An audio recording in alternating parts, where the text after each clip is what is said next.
Hey there, welcome to the channel. My name is James, and here at 20th and 21st Movies, we are about all things cinema.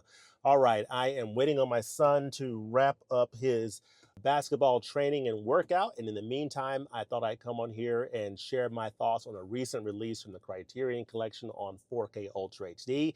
This is a title that is another item I'm checking off my Criterion 4K wish list. This is a title I've long waited to see get a 4K release, and it is Akira Kurosawa's 1963 film High and Low, starring Toshiro Mifune. This is from 1963.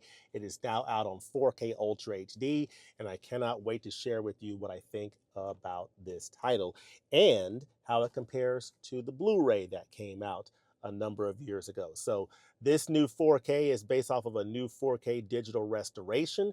This old Blu-ray was based off of a high-definition digital transfer. So we'll talk about how the picture quality compares between the two. We'll talk about the movie, the supplements, and as a package overall, is High and Low, this classic crime drama, police procedural film, is this family drama, crime drama, police procedural, thriller of a film, is it worth picking up on 4K Ultra HD in an upcoming sale? Let's talk about it.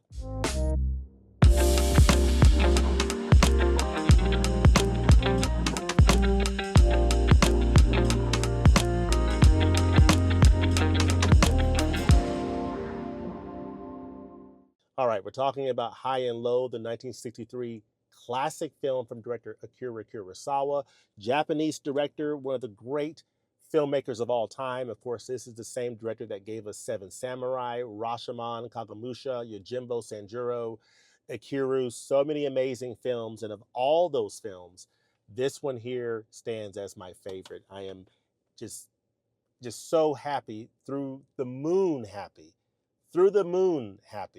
that Criterion has released this on 4K Ultra HD. So we'll talk about it. Let me go ahead and pull up my first slide here. This is High and Low, Criterion 4K Ultra HD review. And I am just so beyond thrilled to finally have this in my possession. This is the 1963 crime classic. It blends corporate drama, police procedural, and social commentary, and it remains one of Kurosawa's towering achievements. So let me read the back of the case, a summary on the back of the case, to give you just a little bit of a snippet of what this film is about. You have Toshiro Mifune. He is unforgettable as King Gondo. He's a wealthy industrialist. He's an executive of a shoe company called National Shoe Company, whose family becomes the target of a cold-blooded kidnapper in High and Low, the highly influential domestic drama and police procedural from director Akira Kurosawa. Adapting Ed McBain's detective novel King's Ransom, Kurosawa moves effortlessly from compelling race against time thriller to exacting social commentary, creating a diabolical treatise on class and contemporary Japanese society. Fantastic. That's a very nice summation of what this film's about.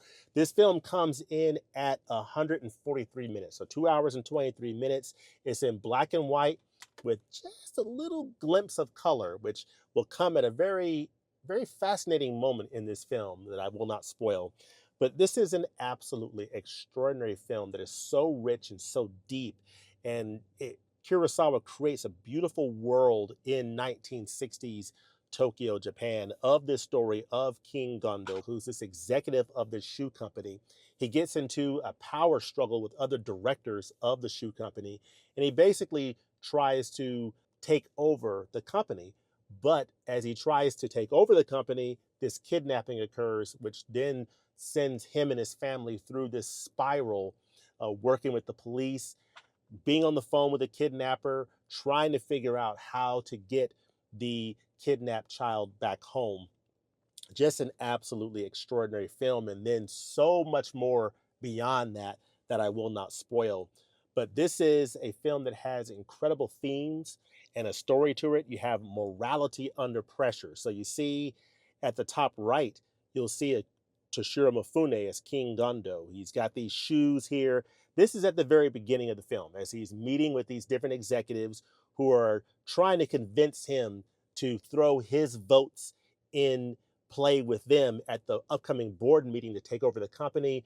But unfortunately, the direction they want to take the company is not the direction he wants to take the company. So he ends up making them mad. They storm out, but he has his own plan to buy up enough shares to take over the business himself. So that's a very interesting dynamic at the very beginning of the film. But then shortly thereafter, you get into this whole piece around the kidnapping, which is so fascinating. At the very top left, you'll have the two boys. One of the boys is King Gondo's son. The other boy is the son of King Gondo's chauffeur. And so one of these children gets kidnapped, which leads you down this incredible, fascinating story and race against time. And then you'll see at the bottom left the police listening to one of the calls from the kidnapper. And then the bottom right is just showing how Kurosawa frames these different scenes and really is showing the internal struggle that King Gondo is going through between deciding whether or not to pay the ransom, being stubborn about it, trying to figure out what to do. And the way that Kurosawa frames the scenes is he'll have the other actors in one corner and King Gondo isolated over in another corner, or you'll have actors here and King Gondo isolated in the back to himself. He just frames this story up so beautifully, just showing the weight of the decision that King Gondo has to make with regards to whether or not to pay the ransom and free this child.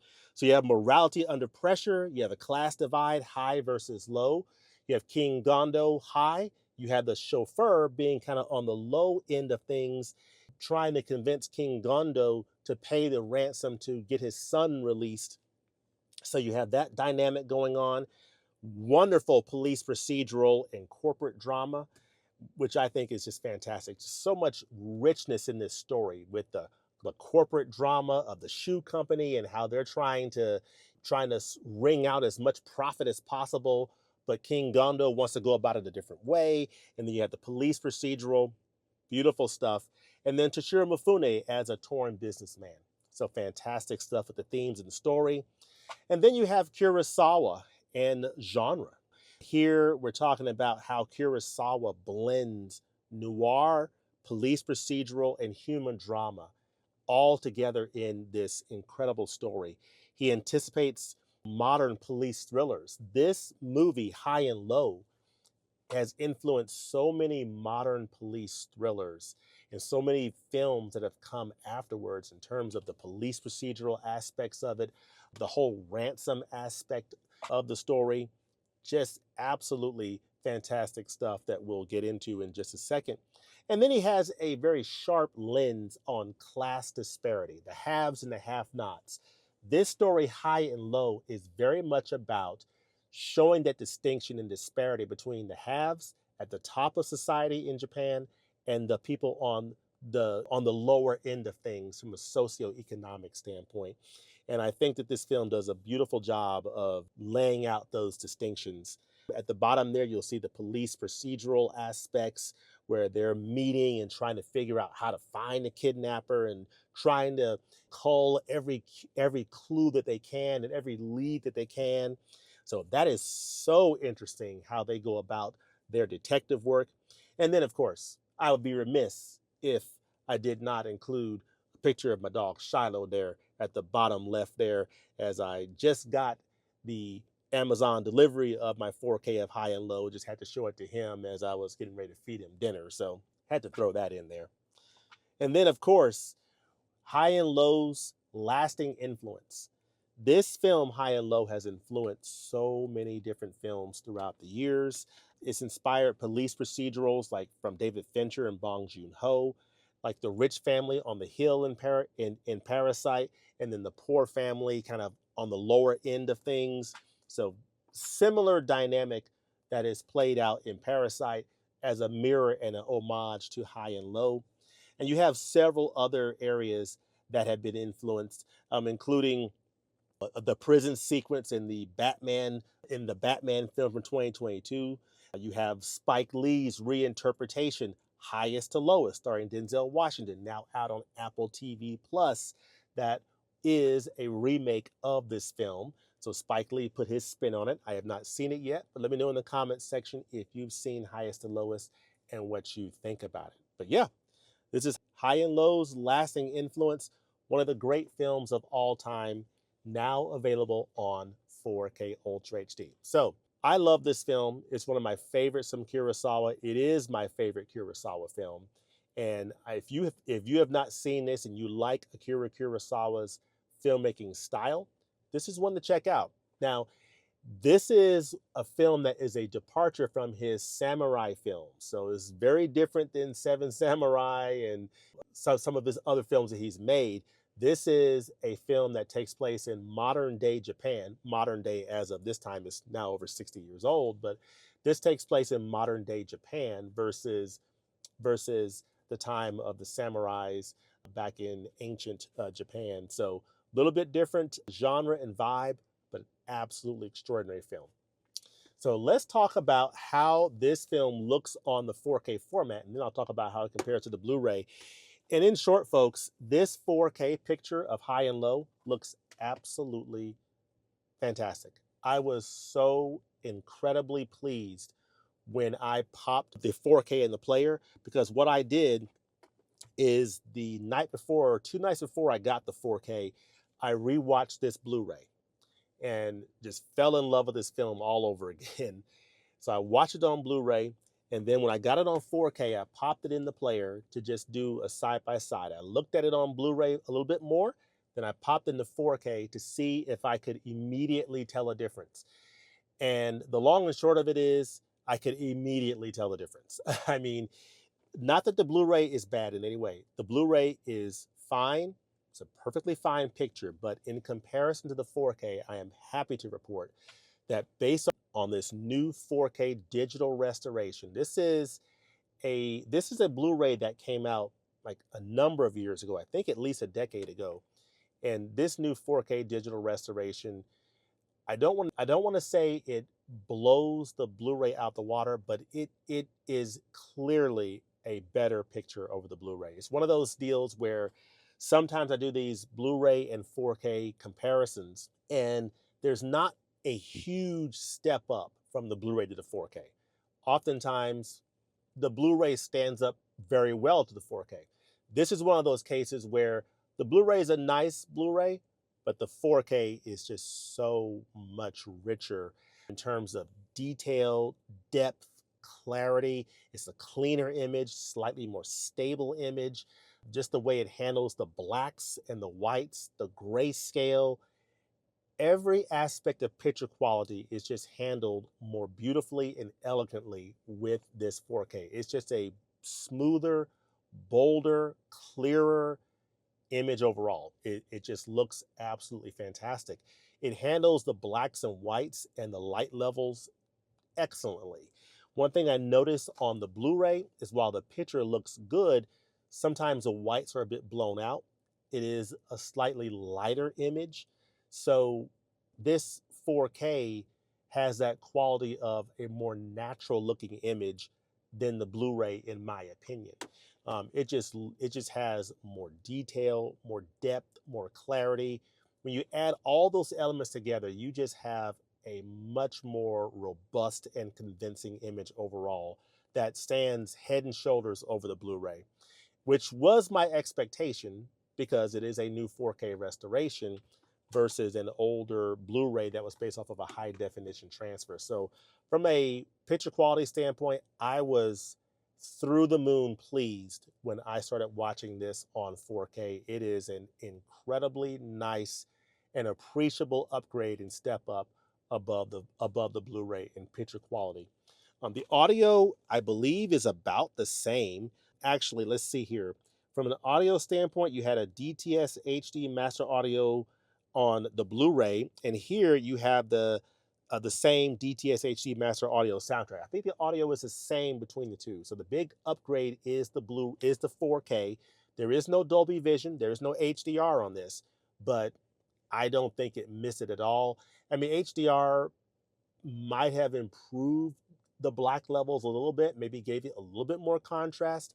But overall, I just think that this 4K handles the contrast levels, the grayscale, the blacks and the whites and all the gradients, but along that whole grayscale so well. It just handles this black and white picture and film so beautifully. It looks incredible.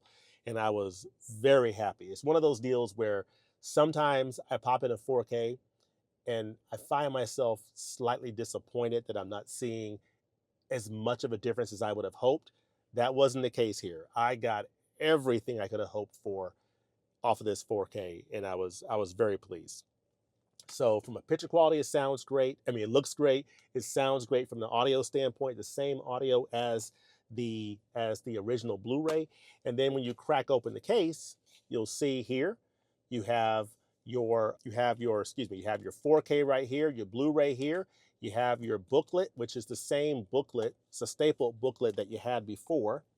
And of course, when you look on the inside of the case, you'll see the paneling on the wall here, which is a nice touch. You have a nice staple booklet here, high and low.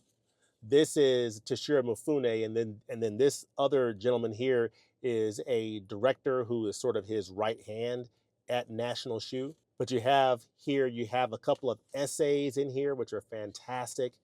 You have Tatsuya Nakadai, who is the one of the police chiefs.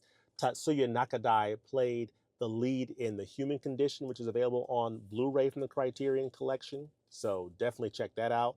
It's basically it's a huge film split into 3 parts, and it's like 9.5 hours. You have here Jeffrey O'Brien's Between Heaven and Hell essay, fantastic essay. And then you have another fantastic essay on the set of High and Low here, which is great. And then you have toward the back here, you have About the Master, which I will read. And of course, you see Akira Kurosawa there. But on About the Master, it says High and Low is presented in the aspect ratio of 2:3:9 on the 4K Ultra HD disc and 235 on the Blu-ray. The new 4K restoration presented on the 4K Ultra HD disc was created from the 35mm original camera negative by Tokyo Lab Limited. The 4.0 surround soundtrack was remastered from a 35mm soundtrack positive. Disc mastering next spec. I think it says that. My contacts are acting funny on me. But yeah, fantastic. This is a nice staple booklet. Of course, on the disc, on the 4K and the Blu-ray, you have the audio commentary, which is fantastic. Audio commentary by Akira Kurosawa scholar Stephen Prince. And then on the Blu-ray, you have the special features along with the film. And one of the features is the documentary on the making of High and Low, created as part of the Toho Masterwork series, Akira Kurosawa. It is wonderful to create. Then you have interviews with actors Toshiro Mifune and Tatsuya or Tsutomu Yamakaze. And then you have trailers and a teaser. And then, of course, the essays that I mentioned. This is look at the front and the back of the case, the inside. So the interior looks very similar to the old Blu-ray, with the exception that, of course, the old Blu-ray had just the Blu-ray, but the same stapled booklet. But this 4K is absolutely wonderful. I am super, super happy to have this upgrade of spine number 24 in the Criterion collection in my library. And Akira Kurosawa's High and Low is one of my favorites from him. It's actually my favorite Akira Kurosawa film. But let me know in the comments section below, what do you think about this film, High and Low? Have you seen it? What are some of your favorite films from Akira Kurosawa? Is High and Low among your favorites? Let me know that in the comments section below. And as always, thanks for watching. We'll look forward to seeing you next time at the movies. And we'll see, I guess he'll be coming out here probably in about 10 minutes or so. But yeah, hope you have a great one, and we'll talk to you soon. Peace.